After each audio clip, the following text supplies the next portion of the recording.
Gelmek var, dönmek yok bu gece.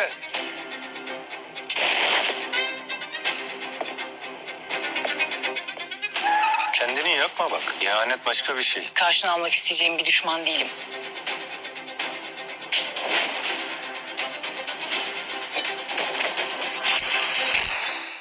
Bu bir mafya hesaplaşması değil Nisan. Bu bir savaş. Herkese merhabalar, kanalıma hoş geldiniz. İbrahim Öztekin ben. Videomuza başlamadan önce sizden ricam kanalımıza abone olarak videomuzu beğenmeyi unutmayın. Evet arkadaşlar, Eşref Rüya yeni bölümün ikinci fragmanını hemen sizinle paylaşmaya başladık. Bu bölümde artık Eşref tekrardan başa geçiyor ve Kadir'i tahtadan, koltuktan alıyor arkadaşlar. Güzel bir bölüm olacak. Evet, yorumlarınızı bekliyorum. Görüşmek üzere. Hoşça kalın. Videomuzu beğenirseniz sevinirim.